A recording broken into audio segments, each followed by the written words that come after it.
conférence, on va la démarrer. Pour moi, elle a un sens particulier parce que la première fois que j'ai fait la méditation de la 7e génération que vous avez faite ce matin, moi, la petite fille, elle m'a donné une poésie à remporter chez nous.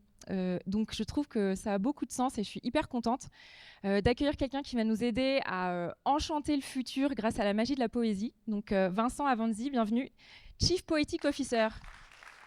Merci beaucoup. Merci beaucoup. Bonjour, je suis ravi d'être là parmi vous. Je m'appelle Vincent Avanzi, je suis un Chief Poetic Officer. Je me suis donné merci beaucoup, comme mission de vie il y a 10 ans maintenant de réenchanter le monde avec la poésie, notamment dans les organisations, mais aussi les prisons, les écoles. Et donc je me suis donné un objectif, c'est de poétiser le monde. Vous allez voir, en fait, la poésie, c'est le fait d'écrire des vers. La poésie de la vie, c'est d'être soi et épanoui. La poésie de l'avenir, c'est de réaliser ses plus grands rêves. Et peut-être que la poésie d'entreprise, c'est ce mix magique pour embarquer ses équipes vers un avenir fantastique.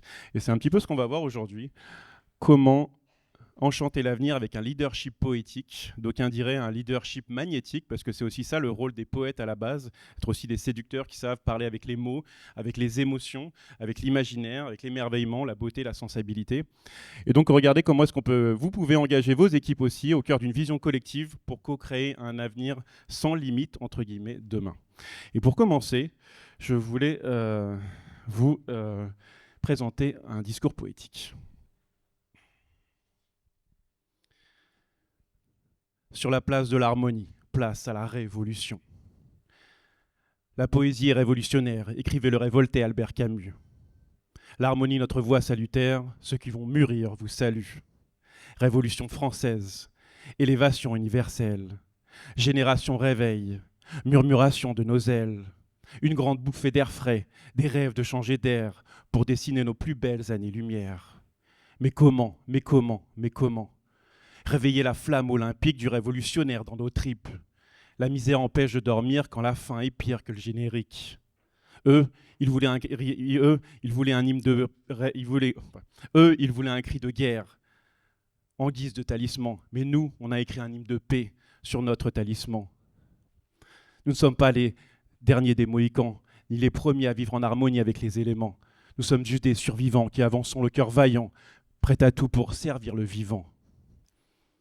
Résistant avec une poignée de sentiments, résilient avec un esprit d'apaisement, militant avec l'énergie du yin et du yang, car quand on prie, on voit grand, et quand on vit, on apprend.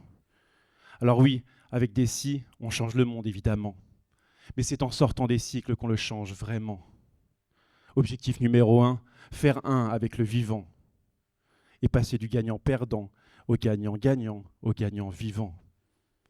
Alors oui, habiter poétiquement le monde n'est pas qu'un trip.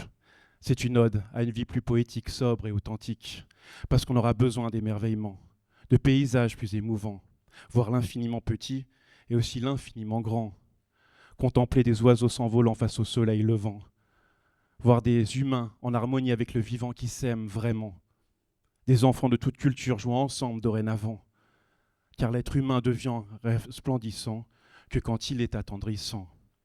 Alors, décarbonons nos énergies et réenchantons nos modes de vie. De la révolution poétique à un monde en harmonie, que la fluidité devienne la voie symbiotique de la vie. Utopie, mission 1 ou D possible, décollage aujourd'hui. J'ai fait un rêve, on fera la réévolution. J'ai fait un rêve, on fera la réévolution. J'ai fait un rêve, on fera la réévolution. C'est le chant des rebelles, une main sur le cœur, l'autre main en l'air tournée vers le ciel, pour rassembler les quelques loups solitaires en un tout solidaire. C'est la chance des rebelles, l'humanité si belle dans nos décibels, pour qu'on se réveille au jardin d'Éden, on s'élève et on célèbre nos chemins d'éveil. C'est la chance des rebelles. Oh toi, oui toi, réponds présent si tu sens qu'on t'appelle, pour mettre ton petit grain de ciel, pour prendre la relève. H-A-R-M-O-N-I-E, le destin qu'on épelle. C'est la danse des rebelles. Gaïa persévère, préserve la biosphère, coraux et baleines, forêts et abeilles, une terre sans cimetière, de la Perse à Abou Simbel, pour voir apparaître dans ce joyeux bordel un nouvel archipel de Babel sur nos lèvres. Alors oui, le réchauffement climatique, ça se voit à l'œil nu. Et leur immobilisme frénétique, ça se voit à l'ONU. Quant à l'anthropocène, nous sommes encore bien trop obscènes pour un mode de vie plus saine. Donc on aura besoin de leaders solidaires pour que la vie sur Terre soit prioritaire et que l'humanité se révèle et redevienne sereine. Au final, que c'est merveilleux de faire de son mieux, juste d'être harmonieux, sans se prendre au sérieux, lumineux, chaleureux, radieux, un vœu, que l'on puisse un jour tous ensemble viser les cieux. Alors que les planètes s'alignent et que les poètes s'animent, avant que le mal-être nous abîme ou que des comètes arrivent, l'avenir sera magique ou tragique, dépendant de la manière dont on s'agite. Donc merci d'opter pour que les récits qui réussissent soient aussi ceux qui nous réunissent. Ainsi de suite. Éliminons les parasites, imaginons des paradigmes et illuminons le paradis. Nous tous ici révolutionnaires, alors déposons l'armure pour réveiller la mûre et nous ouvrir à l'amour. J'ai fait un rêve, on fera la réévolution. J'ai fait un rêve, on fera la réévolution. J'ai fait un rêve, on fera la réévolution poétique. Merci beaucoup et bienvenue.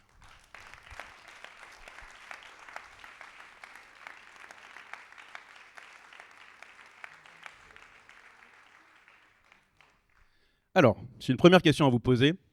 Qu'est-ce qu'on peut apprendre des poètes et que pouvons-nous apprendre de la poésie? Déjà, est-ce que vous reconnaissez les poètes qui sont au tableau? Dans l'ordre. Victor Hugo, La Fontaine, Maya Angelou, Rumi, Walt Whitman, le poète du Cercle des poètes disparus, Lamartine, Senghor, Rimbaud, Rudyard Kipling, ici, Masao Shiki, un des fondateurs des haïkus, Emily Dickinson, Rilke, Lettre à un jeune poète que je vous encourage à lire, Mère Teresa, Saint-Exupéry, Saint Jean, qui disait au commencement était le verbe, sur le principe du verbe créateur, Tupac, Pablo Neruda, argentin, et chilien, voilà, frontière, chilien, t'as raison, et non, Baudelaire. Alors, qu'est-ce qu'on peut apprendre de la poésie? Qu'est-ce qu'on peut apprendre des poètes? Juste, si vous voulez commenter quelque chose.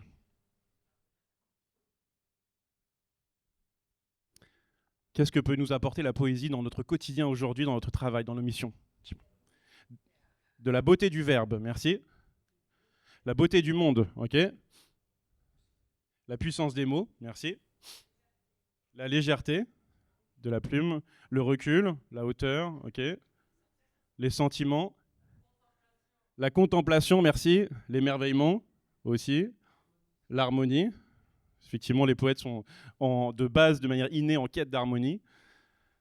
Quoi d'autre? Le cœur, une musique, ouais, une mélodie aussi, ouais. Le partage. Prendre le temps aussi, ouais. Vivre une vie un peu plus poétique, revenir dans le temps long, ouais, merci. Savoir écouter, ouais, ok, super. Merci. La liberté, la beauté. Waouh, ça fait beaucoup de choses que la poésie peut apporter dans nos quotidiens, dans nos entreprises au sens large du terme. Effectivement, il y a dans le fait de réenchanter le monde avec le pouvoir des mots. On dit souvent que des mots précèdent la réalité, que des mots juxtaposés dans un ordre particulier sont de l'action, d'où en fait le fait que les discours peuvent changer le monde aussi. Et c'est Cocteau qui disait que le poète se souvient de l'avenir dans cette projection qu'il y a vers demain. Il y a justement dans cette magie de la poésie là, en fait, comment réenchanter le monde avec la poésie. Moi, il y a 3 vertus qui m'intéressent particulièrement. La première, c'est le champ lexical. Comment est-ce qu'on peut trouver le mot juste dans notre communication apaisée au présent? Ça, c'est la partie communication. Ensuite, il y a le champ des possibles. Comment est-ce qu'on peut se projeter vers un avenir idéal, dans un horizon commun vers demain? Ça, c'est la vision pour les leaders. Et ensuite, il y a le champ émotionnel. Comment est-ce qu'on peut se parler d'âme à âme, de cœur à cœur? Et c'est pour ça que je considère qu'aujourd'hui, il y a 2 espéranto dans les langages universels. Il y a l'anglais, parce que là, c'est la langue de communication internationale. Mais il y a aussi la poésie, parce que c'est justement une langue qui transcende un petit peu toutes les barrières linguistiques pour justement toucher le cœur de son audience. Donc, c'est important de regarder un petit peu comment est-ce qu'on peut jouer avec tout cela. Alors, j'ai une mission pour vous aujourd'hui. si vous l'acceptez, c'est d'être un leader éclairé et aligné de demain. Et pour ça, je voulais donner, sur le leadership poétique, je voulais vous donner en fait une matrice qui peut vous servir à la fois dans votre posture de leader et aussi dans vos discours à partir de maintenant. Comment justement embarquer vos équipes avec des discours inspirants qui soient à la fois émouvants, inspirants, impactés, pour justement les embarquer vers demain. La matrice est très simple, c'est une matrice en 4 H. Le premier H, c'est l'humain, c'est votre authenticité, la connexion à vous et à votre audience. Le deuxième H, c'est l'horizon, ce I Have a Dream de Martin Luther King, c'est l'expression de votre vision à l'horizon. Ensuite, c'est l'harmonie, ça va être votre impact, votre contribution, votre impact positif sur le monde. Et ensuite, on va commencer par là, le haut-parleur, c'est votre jeu de scène, votre JE de scène, c'est votre style personnel, c'est votre singularité. Et donc pour ça, j'ai un petit exercice à vous faire en binôme maintenant. Ça va être de regarder quel est votre point génial, votre mot-clé de vie. En gros, c'est quoi votre flow? C'est quoi votre cadeau à offrir au monde? S'il y avait un mot qui pouvait résumer, synthétiser, caractériser vous en tant qu'être humain au monde, ce serait quoi? Votre cadeau à offrir au monde, votre raison d'être, une vertu cardinale, quelque chose en fait que vous avez à offrir au monde. Ce serait quoi? Moi, je vais vous donner mon mot. Moi, c'est le mot harmonie. Parce que c'est un mot qui veut dire en fait harmonie à l'intérieur de soi, avec les autres, avec les organisations, avec la nature, les religions, dans la musique. C'est un mot qui veut dire équilibre. Et c'est un mot que j'ai rencontré quelque part lors de mon premier tour du monde, ou quelque part en Asie, lié au bouddhisme ou au nirvana, à un moment donné où je n'avais pas forcément besoin de mettre de l'ordre dans ma vie, mais de l'harmonie. Et donc c'est devenu depuis ma quête. Et donc j'en ai fait ma mission de vie. Et tout ce que je fais, j'essaie de le mettre à travers ce prisme-là. Du coup, la question que j'ai pour vous aujourd'hui, vous, c'est quoi votre mot-clé de vie, si vous en avez un, qui justement c'est à l'intérieur de vous, donc ça peut ressortir justement naturellement, et pourquoi? En gros, dans votre légende personnelle, pourquoi c'est devenu ce mot-là? Ça peut être quelque chose que vous maîtrisez, ça peut être quelque chose dans lequel vous êtes en quête. Ok? Donc on va se prendre 5 minutes, vous allez vous mettre avec votre voisin ou votre voisine, et vous lui demandez c'est quoi ton mot-clé de vie, et pourquoi? À tout de suite.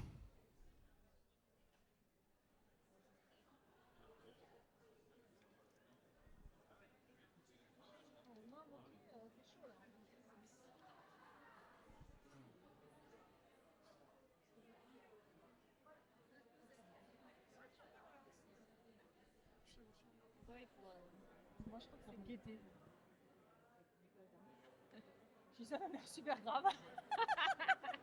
Non, mais là, ça va.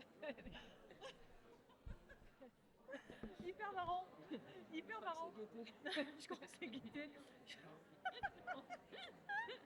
Non, c'était pas grave.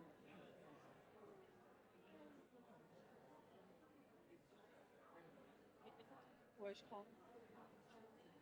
Normalement, si t'es gay, c'est que ça va. C'est que c'est bon. On y est en 2225 là. C'est que tout va bien. Moi, il faut rester gay, hein, même quand ça va pas. Hein. Là, un 29 janvier 2025. T'as dit quoi? Un 29 janvier 2025, faut rester gay, même quand ça va pas. Parce que. Ah ouais? Bah, hier, j'étais pas à la fraîcheur, j'ai eu un cours. J'ai eu un cours horrible. Horrible. Horrible. Tu connais Dominique Bourg?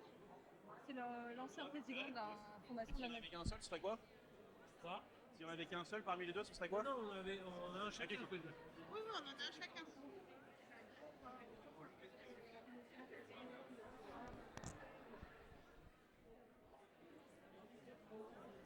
Vous avez trouvé? C'est quoi? De manière assurée. Amour? Super, bravo. Mais c'était curiosité. Oui, c'est beau aussi. Super.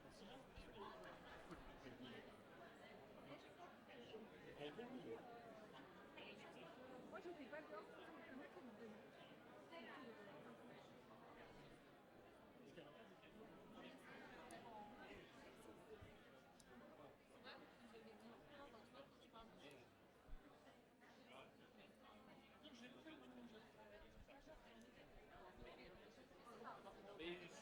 Certains aiment bien faire une séance.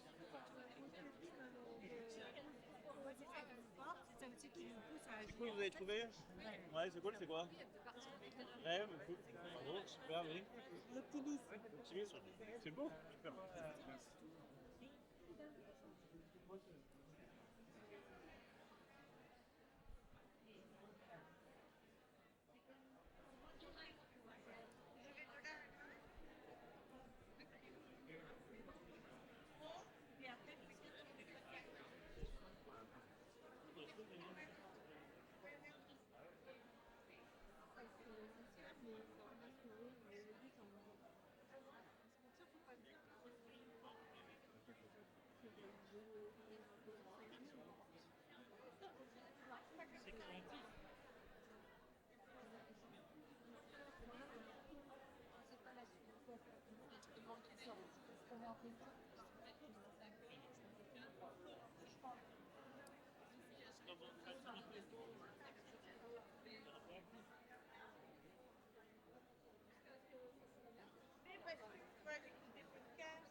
Alors, je vais récupérer votre attention, s'il vous plaît. Merci.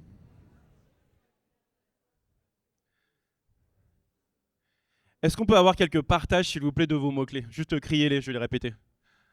C'était quoi vos mots? Le don. Allez-y, allez-y. L'énergie, le lien, l'enthousiasme, le partage, le rayonnement, la vulnérabilité, le rêve, l'alignement, l'optimisme, l'amour, la loyauté, et là j'entends l'humour, ok, merci. L'empathie, la confiance. Quoi d'autre? La curiosité. Qui a dit quoi? Les histoires, merci. L'étincelle. Ça, c'est des beaux mots. Il y a quoi d'autre? Vas-y. Hein? L'équilibre. La quiétude. La bienveillance. Le sens. Hein? Le quoi? Le compost. Merci. Le plaisir. Merci. Et un dernier. Le contact. Et j'avais eu l'amour tout à l'heure aussi, j'en vais terminer par ça. C'est beau, ça donne envie de faire partie de votre équipe. Justement, quand on revient justement à des choses vraiment qui sont vraiment essentielles à ce qu'on est vraiment, c'est beau. En fait, il n'y a pas eu de compétences techniques, c'est vraiment en fait des choses sur lesquelles en fait, ouais, on a envie de dédier sa vie à quelque chose qui est beau en fait. Donc, c'est bien de revenir vraiment à soi pour partir de là, dans son leadership aussi, de voir ce qui est vraiment utile, fondamental et essentiel pour chacun d'entre nous. Et à partir de là, bâtir son storytelling, parce que c'est là où vous allez incarner vraiment en fait justement ce que vous avez comme mission de vie. Donc, vraiment justement de partir de là. Après, en fait, sur les trois autres H, donc gardez vraiment ce premier mot-clé de vie comme boussole en fait pour l'avenir et pour votre style de leadership et pour vos discours. Le premier H, c'était l'humain. Donc comment est-ce que justement dans notre authenticité, on peut se connecter à soi et ensuite à son audience, c'est-à-dire définir et exprimer sa mission de vie. On a une phrase très claire pour commencer. Ses valeurs, sa légende personnelle aussi, l'appel de la quête du héros. Donc c'est un petit peu ça que vous avez vécu aussi justement dans ce sursaut-là. C'est quoi ce moment de bascule justement où vous avez réalisé quelque chose qui vous a donné envie d'aller autre part, de vous engager à faire quelque chose qui a soit votre légitimité là-dessus.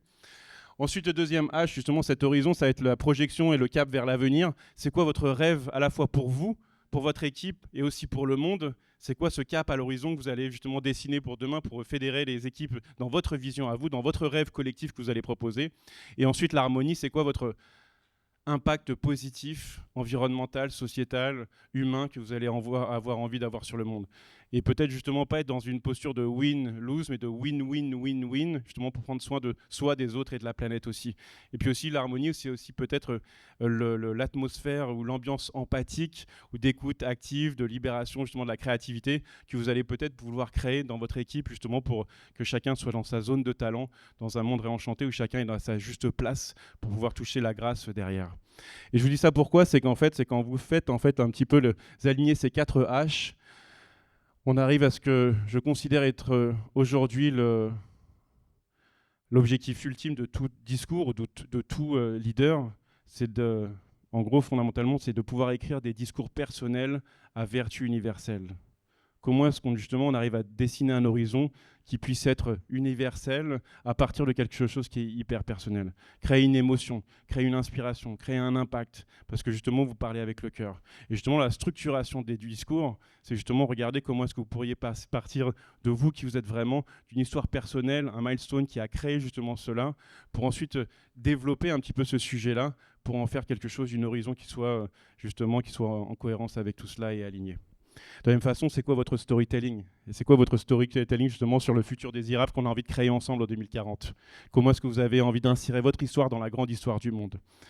Je vous avais forcément, je pense, entendu parler du changement de cap, ce livre de Johanna Messi, L'espérance en mouvement, où elle parle justement des différents scénarios de l'avenir, soit le business as usual, on fait confiance dans le solutionnisme technologique, le grand effondrement, il n'y a rien à faire, donc on ne fait rien, ou le changement de cap, comment est-ce qu'on peut radicalement changer nos manières d'être, de faire, de vivre, pour justement changer de société demain. Moi, j'aime bien parler de manière avec un storytelling poétique de comment est-ce qu'on peut passer de la Terre, du monde avec la Terre, avec le supercontinent, la Pangée, avec la géographie qu'on connaît aujourd'hui, à demain un monde en forme de cœur, parce qu'en anglais, le Earth et le mot Heart, c'est exactement les deux mêmes mots, sauf que le H de l'humanité est mis en avant. Donc c'est de regarder un petit peu comment avoir des manières de storyteller qui soient plus dans le merveilleux aussi. J'ai eu la chance, comme vous cet été, de vivre aussi ces Jeux Olympiques. Moi, il y a un très beau moment que j'ai eu la chance de vivre.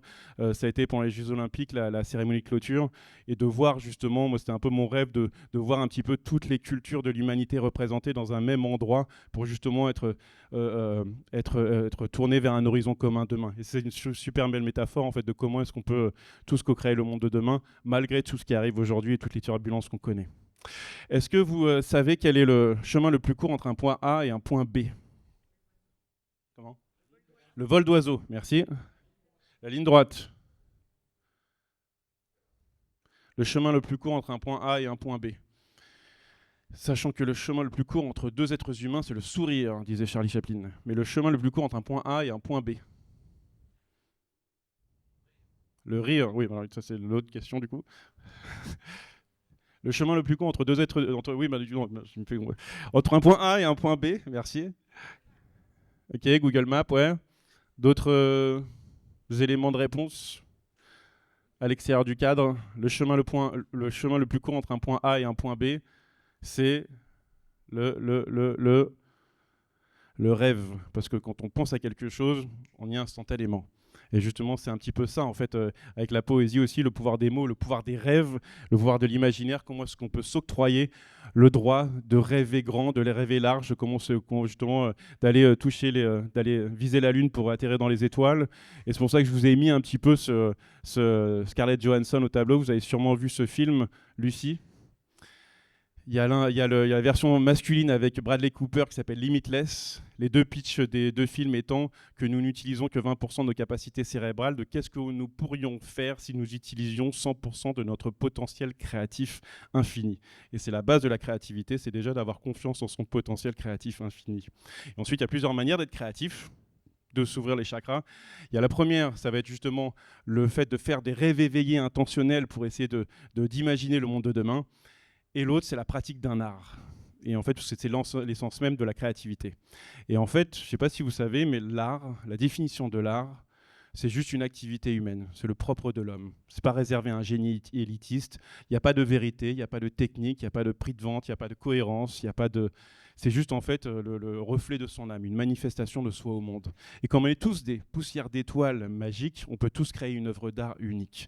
Donc c'est un petit peu ça en fait, comment est-ce qu'on peut revenir à notre flot de l'émerveillement qu'on avait dans notre enfance. Moi j'adore cette citation de Francine Becca qui dit que il n'y a pas de plus belle œuvre d'art que le cœur d'un enfant. Et je trouve ça très beau justement de revenir un petit peu à notre insouciance, notre inconscience pour justement être dans notre plein potentiel aussi, dans notre plein flot, justement sans se soucier du regard des autres. Et c'est pour ça que j'adore justement tous ces films de Robin Williams, que ce soit Le Cercle des Poètes Disparus bien évidemment, mais aussi Peter Pan, que ce soit Le Génie d'Aladin, etc., qu'on revienne justement avec cette magie de la poésie qu'on a en nous, cette part de poésie qu'on a tous en nous, pour la faire resplendir et qu'on puisse se voir de manière authentique et belle pour vous donner envie de co-construire l'avenir ensemble. Et je vous dis ça pourquoi? Parce qu'il y a un art lettré qui va nous en intéresser aujourd'hui, ça va être la poésie. Et la poésie, moi c'est mon mantra, c'est que la poésie sauvera le monde comme la beauté et que nous sommes tous des poètes. Et en fait, fondamentalement, la poésie, en grec ancien, ça veut dire poésis, ça veut dire créer, faire. Donc en fait, le poète, c'est pas juste un rêveur, c'est un acteur du changement, c'est un créateur de nouveaux mondes qui était au cœur de la cité à la base pour donner un horizon sociétal vers demain. Et donc en fait la question, ça va être de regarder comment est-ce que justement la poésie, si c'est une symphonie humaniste des mélodies de nos vies, un voyage spatio-temporel dans l'au-delà, dans l'inconnu, un élan d'optimisme vers l'avenir, ce qui donne un peu le souffle, cette grâce, cette impulsion magique vers demain, comment est-ce que justement chacun pourrait s'en emparer. Et la poésie est accessible à tous, pourquoi ? Parce que ça prend juste un stylo, des mots, une feuille et un cœur pour écrire. Et donc je voulais vous passer, en fait, vous avez tous vu le Cercle des poètes disparus ? Je pense. Je vous propose d'en regarder un petit extrait, et on se voit dans quelques instants. Ne pas, messieurs. C'est une bataille, une guerre, dont les victimes pourraient être vos cœurs et vos âmes. Merci, M. Dalton. À bas ces académiciens frileux qui mesurent la poésie comme de la rayonne. Non, non, nous n'en voulons pas ici, chassons tous les Pritchard. À présent, dans cette classe, vous apprendrez à penser par vous-même. Vous apprendrez à savourer les mots et le langage. En dépit de tout ce qu'on peut vous raconter, les mots et les idées peuvent changer le monde. Je vois dans l'œil de M. Pitts, là, que la littérature du 19e siècle n'est d'aucune utilité pour la banque ou la médecine. Hein? Vrai? Peut-être. Monsieur Hopkins est bien d'accord, vous pensez... Oui, bornons-nous à apprendre notre Monsieur Pritchard et à annoncer nos rimes, et puis nous attaquerons notre programme réel, satisfaire nos vraies ambitions. J'ai un petit secret à vous dire. Approchez. Allons, approchez.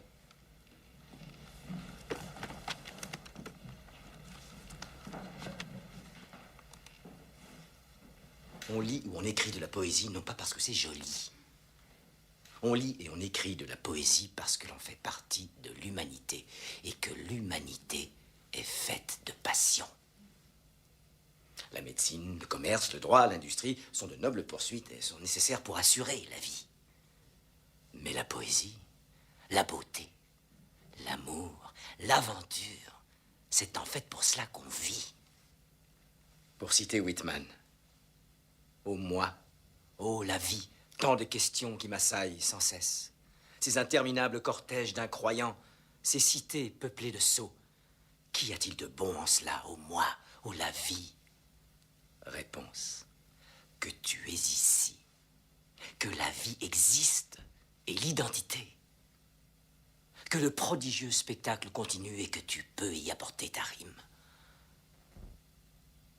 Que le prodigieux spectacle continue et que tu peux y apporter ta rime.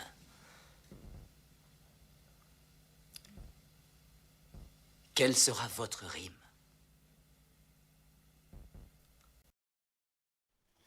Quelle sera votre rime? Une magnifique question. Du coup, je voudrais vous proposer maintenant une expérience poétique. Une invitation poétique qui va être la suivante, qui est d'écrire un manifeste poétique de votre sursaut de leader. Fondamentalement, de magnifier ou de raconter ou de sublimer votre moment d'éveil en poésie pour pouvoir le livrer au monde. Et pour vous faciliter la tâche, je vais vous présenter une structure qui va être très simple, qui va être la suivante. Ça va être en 4 petits points. Le premier, ça va être je suis, ça va être votre singularité. Ensuite, donc c'est votre mot-clé de vie que vous aviez trouvé tout à l'heure. Ensuite, j'ai réalisé que c'est votre moment d'éveil, ce moment de bascule que vous avez vécu dans les 6 derniers mois. Justement de le raconter un petit peu et de peut-être le mettre en rime, en métaphore, de regarder un petit peu si vous avez des figures de style que vous avez envie d'utiliser, ou en tout cas, ce sera ma seule indication pour l'écriture de ce manifeste, si on n'aura pas d'autre, c'est d'écrire avec le cœur et de relire avec la tête. Juste en fait d'être dans le flot de ce qui vous vient par la tête et vers le cœur. Troisièmement, c'est j'ai réussi à, je suis devenu. Qu'est-ce que ça vous a permis de devenir ou ça vous a permis de réaliser? Ce que vous avez fait différemment depuis. Donc ça va être justement, ça vous a permis de faire quelque chose de différent ou vous êtes devenu un contributeur dans tel domaine grâce à ce moment d'éveil-là. Et le 4, le dernier point, ça va être je rêve d'accomplir. Qu'est-ce que vous rêvez d'accomplir? C'est quoi votre engagement, votre intention, votre rêve pour le monde, votre action souhaitée pour demain? Ok?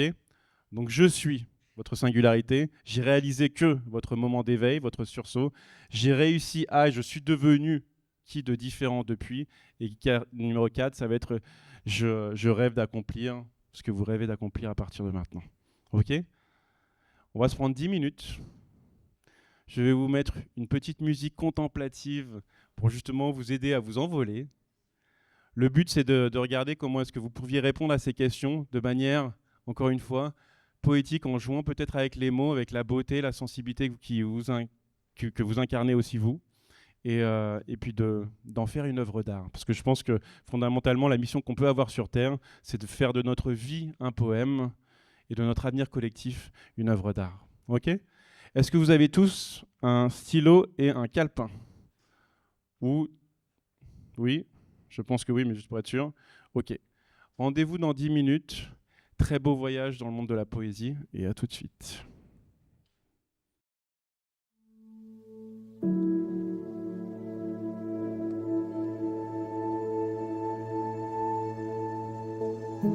Je vous remets ça justement si vous voulez prendre en photo ou l'écrire et après on mettra le décompte.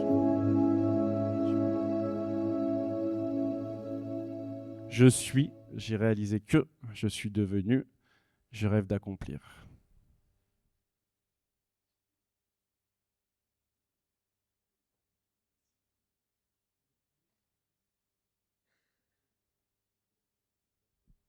Comment est-ce que vous auriez envie de raconter ce moment d'éveil et cette intention vers demain au monde ?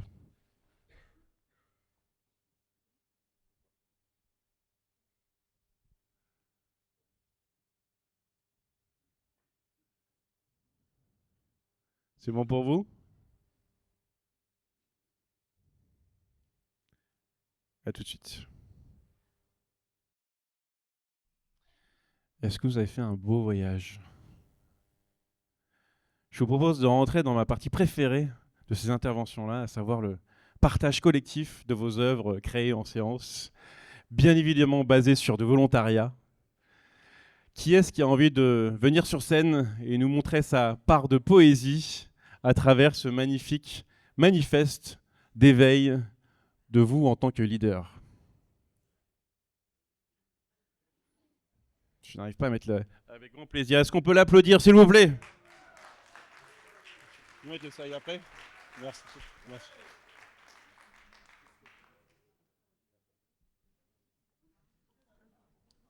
Est-ce que tu veux que je te tienne l'ordinateur ? C'est bon ? Le micro, vas-y. Non, c'est hyper intimidant, mais je me suis dit c'est maintenant ou jamais. C'est un micro ? C'est un micro ? Bon, alors déjà, merci Vincent, parce que moi je t'ai entendu il y a 10 ans. Et ça m'avait fait drôle, donc voilà, je me suis dit j'arrive. Ok. Et je reprends donc le mot. Je suis le lien entre tout et rien. Je suis une fille, je suis une sœur, je suis une mère, je suis une femme. Je suis un membre d'un organisme à qui j'appartiens. Je suis une poussière, je suis en marge dans la murmuration humaine. Je suis puissante si j'utilise mes sens, si je trouve le sens, si je fais le lien. Je suis le lien entre tout et rien. J'ai réalisé que j'étais ce rien, ce que je n'étais rien. J'ai eu peur, j'ai eu mal. Je vis le réveil comme une douleur. J'apprivoise la douleur pour faire taire la peur. Je lis, j'écoute, j'apprends. J'apprends auprès des grands pour me mettre dans des pas réconfortants. La main dans la main d'une multitude, ça fait une chaîne. Je suis le lien entre tout et rien. Je ne suis rien, mais on est plein.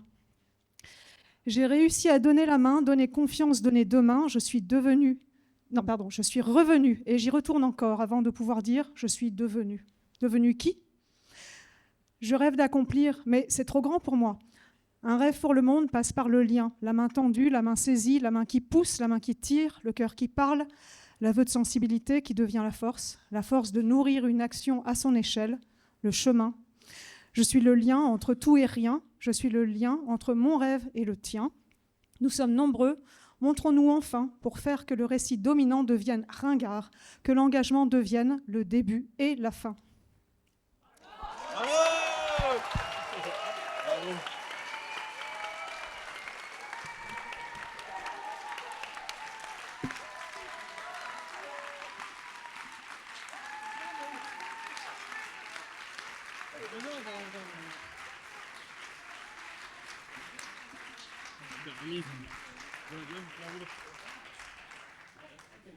Bon, comme ma copine y allait, j'y vais aussi. Et c'est vrai qu'on se connaît, nous aussi, depuis une dizaine d'années. Tu étais venu sur la péniche pour nous faire un premier poème à la No Impact Week, qui est un truc qu'on a organisé. Ok, première fois que j'écris un poème. La vie sur Terre est fabuleuse si notre humanité est amoureuse. Ok, je reprends. La vie sur Terre est fabuleuse si notre humanité est amoureuse. Je suis un homme de partage, et cela depuis mon plus jeune âge. Enfant, c'était les terrains de rugby. Adulte, c'est le terrain de l'écologie. J'ai réalisé que c'est ma seule envie, que de vivre ensemble toutes nos vies pour préserver notre maison commune, et j'en ai fait ma mission 1. J'ai réussi à créer une coalition pour des clients avec un peu de pognon, avec une équipe fabuleuse d'experts et l'envie tous de sauver notre planète Terre. Je rêve de changement et de révolution, avec impact et sans circonvolution, pour vivre heureux sans détour, tous ensemble dans l'amour. La vie sur Terre est fabuleuse si notre humanité est amoureuse. Allez, bravo! Bravo.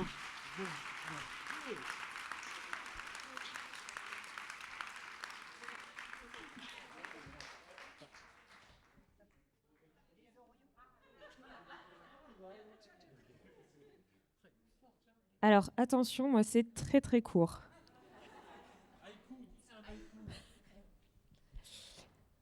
Je suis l'enfant de l'étrangeté du monde. Je suis une lueur du bizarre, une goutte de pluie sur la terre assoiffée. Il vient, le torrent amoureux qui nous emportera.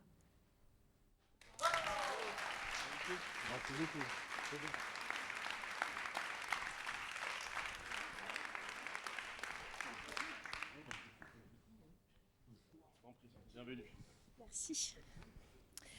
Fais de ta vie un rêve et de ton rêve une réalité. C'est tatoué sur mes côtes, c'est ancré dans mon cœur. Mais quel sens quand le rêve est singulier et n'est pas partagé? Comment rêver seul et quel sens si le rêve n'est pas vivant? Le rêve est le chemin le plus court pour aller de A à B, mais quel intérêt si B est inhabité? Alors le rêve devient chemin, la voie vers le lendemain. Et je suis celle qui accompagne ceux qu'elle aime. Avec clairvoyance, en faisant le deuil petit à petit de l'abondance. Avec empathie, car nous devons tous être amis. Avec envie, car nous préférons le jour à la nuit. Et continuer à rêver pour en faire une réalité. Bravo. Merci beaucoup.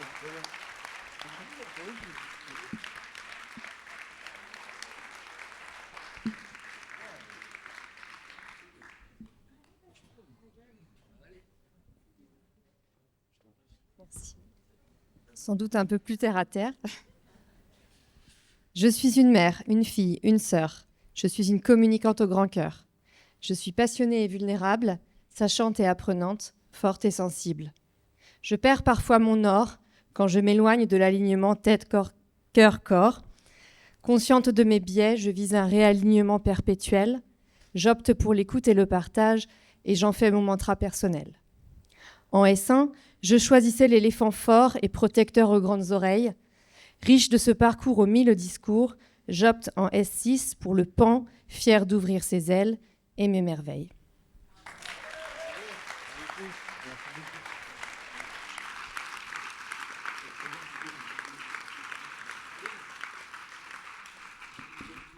Qui a envie de venir nous faire ce cadeau? Je t'en prie, vas-y. Sabine, et après toi. Modestement, très très modestement. En plus, j'étais hyper scolaire, j'ai suivi ton plan. Je suis vivante, vivante du désir d'un avenir durable et désirable. J'ai réalisé que le désir est une solitude. Il s'éteint sans lien. Modestement, j'ai réussi à éclairer mes nouveaux narratifs du pouvoir de la poésie. Je rêve de réconcilier la publicité à son humanité. Quelle belle mission.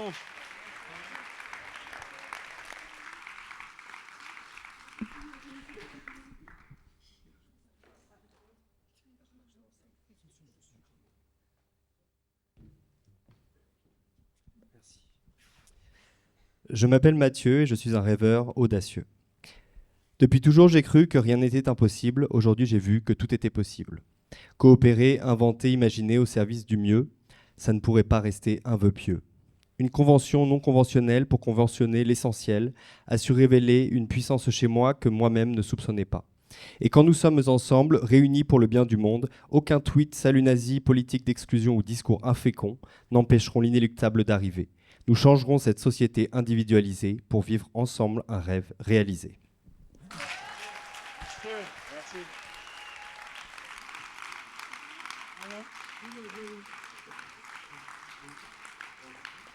Je sais qu'il y a plein de trésors sur vos feuilles encore qu'on n'a pas entendu. Qui veut venir sur scène? C'est l'occasion de vous faire un cadeau et de nous faire ce cadeau aussi. Qui veut venir sur scène? Je ne vais pas aller vous chercher un par un, vous inquiétez pas. Quelqu'un d'autre a envie de... Et dans l'hésitation de partager? Personne n'a jamais regretté de venir sur scène, hein, juste pour info. Vas-y, yes. Viens.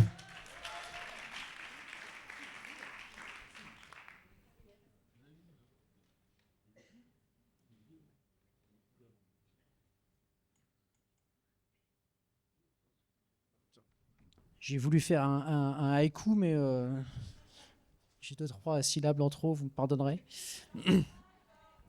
J'ai voulu faire un haïku et j'ai eu 2-3 syllabes en trop que j'ai pas réussi à couper, donc je vous mets à contribution peut-être pour une V2. J'étais papillon, champignon me nomma patron, devenu chenille, je rêve violence et dérision. Merci. Merci. Merci à toi.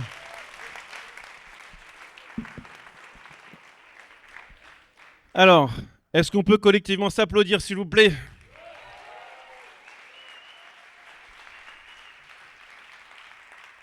Je voulais en profiter pour vous offrir ça aujourd'hui, de la part du Cercle des Poètes d'entreprise, un certificat à l'artiste en vous, d'être un leader poétique, d'être un artiste de l'avenir, un artisan du vivant. Bravo encore une fois. Est-ce que ça vous va si on ouvre le cercle un petit peu à nouveau sur juste faire un débrief de l'expérience poétique qu'on a vécue ensemble? Est-ce que quelqu'un veut dire quelque chose à la fois sur le processus d'écriture, de passage sur scène ou d'écoute de vos pairs? Est-ce qu'il y a un ou deux témoignages qui veulent émaner de... dire quelque chose sur ce que vous avez ressenti, vécu, là, à voir en fait vos collègues, vos pairs défiler sur scène, ou même d'être allés sur scène.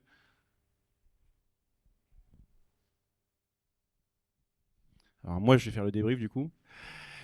J'adore cet exercice-là parce que en fait, ça rend compte de la biodiversité humaine. Il n'y a pas un poème qui ressemblait à l'autre. Et en fait, c'est pour ça que moi, je fais jamais des concours de poésie parce que justement, je me garderais bien d'en juger un par rapport à un autre. En fait, tout le monde a sa légitimité. Et en fait, justement, ce qui est beau, c'est de voir faire émaner sa part de poésie, sa part de créativité, sa part de singularité, sa part de beauté, sa part de vulnérabilité aussi. Moi, ce que j'adore, en fait, quand je regarde les gens venir sur scène, qui nous donnent une part de leur intimité, c'est peut-être de les voir trembler, les voir pleurer, les voir être vraiment eux. Et c'est ça qui est touchant, en fait. Et quand on est vraiment soi, on est à la fois dans une zone en tant que leader aussi dans sa cause, dans son idéal, on est à la fois dans une zone d'invincibilité et d'hyper-vulnérabilité. Mais on est chez soi. Justement, c'est ça qui est beau. En fait, comment est-ce qu'on peut être soi dans un boulevard infini, en fait, pour justement dessiner la voie qu'on a envie de faire advenir au monde. Donc c'est beau justement de jouer avec les mots, de jouer avec cette part d'émerveillement, cette part de sincérité aussi, et puis cette part aussi d'enfant qu'on a aussi en chacun d'entre nous. Donc merci de continuer à utiliser la poésie et le poétique, c'est-à-dire aussi de voir le bien, le beau, le bon, le subtil, d'habiter poétiquement le monde aussi pour écrire demain. Oui, bonjour. Tu veux venir partager ton poème? Ah pardon, ok, oui. Mais bien sûr, avec plaisir. Vas-y, tiens. C'était super émouvant de vous voir monter sur scène, de vous voir partager en toute vulnérabilité, de voir vos singularités, de voir les émotions qui vous traversent. Merci de nous avoir partagé vos poèmes. Et voilà, de tout cœur, j'ai vu toute l'équipe émerveillée de ce côté-là. Donc merci. Et merci beaucoup d'avoir... créer cet espace. Merci beaucoup. Et c'est pour ça que j'aime à dire que le leadership poétique, c'est aussi un leadership magnétique. Parce que justement, il y a un côté aimant dans les deux sens du terme qui se crée entre soi et le public aussi, pour justement les embarquer vers demain. Juste pour rappel, en fait, à partir de maintenant, si vous voulez faire vos pitchs comme un artiste aussi, utilisez justement ça, les 3 U, que ce soit unique, donc original, utile pour le bien commun, et puis universel de manière inclusive aussi demain.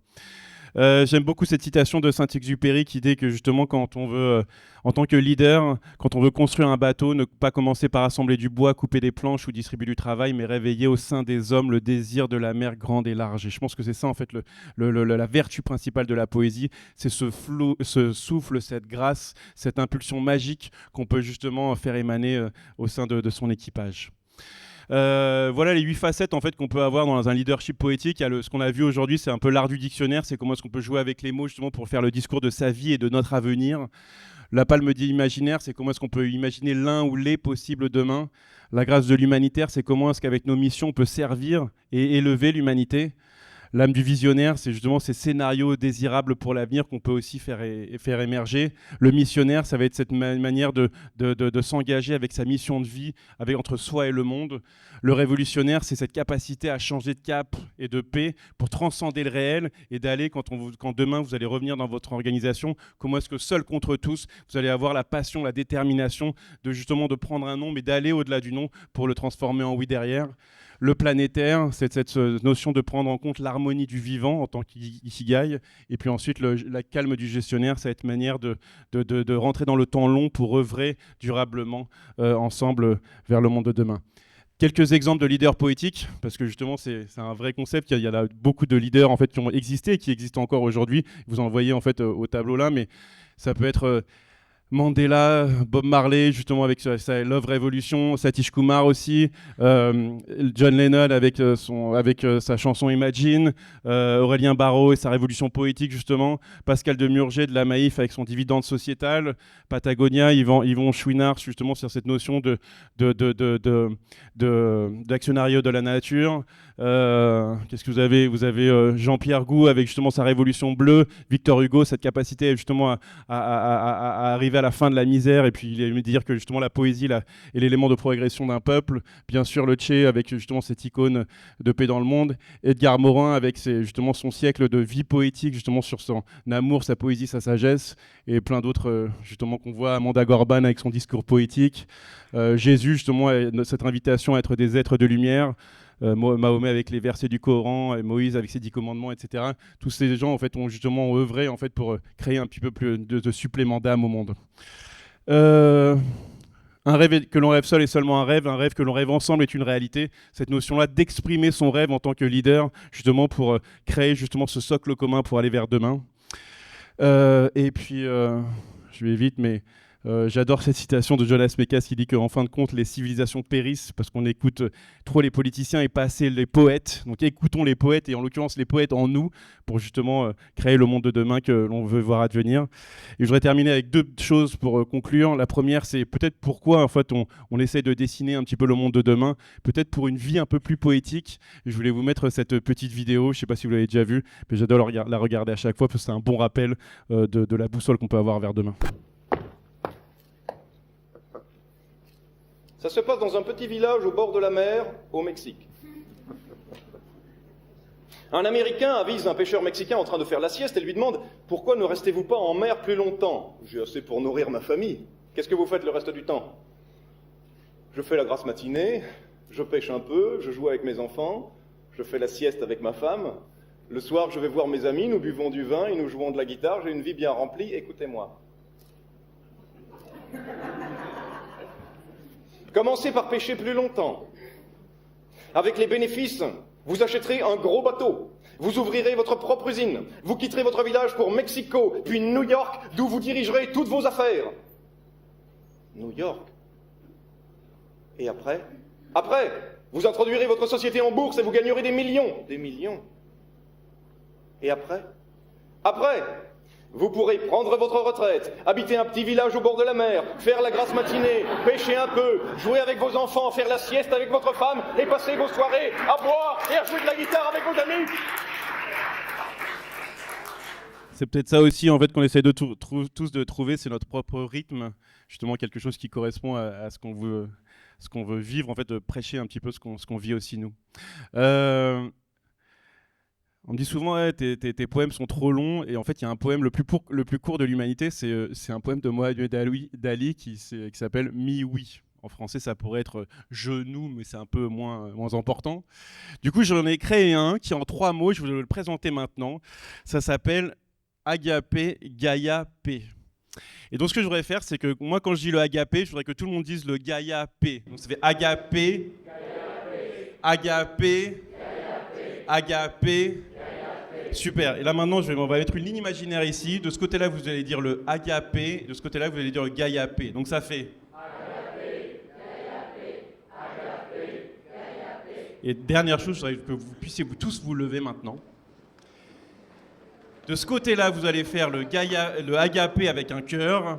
Et de ce côté-là, vous allez faire le Gaia P avec un signe de P. Ok, donc ça fait Agapé, Gaia P, Agapé, Gaia P. Alors c'est magnifique, je vais le prendre en vidéo. Exactement. Alors le poème s'appelle Agapé Gaia P.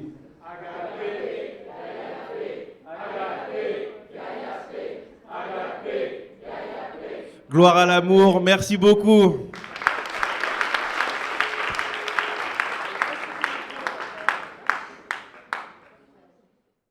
C'en est fini pour moi. Si vous voulez continuer à poétiser vos êtres, vos vies, vos entreprises, avec grand plaisir pour rester en contact. Et merci encore, c'était un bonheur d'être avec vous aujourd'hui. Au revoir.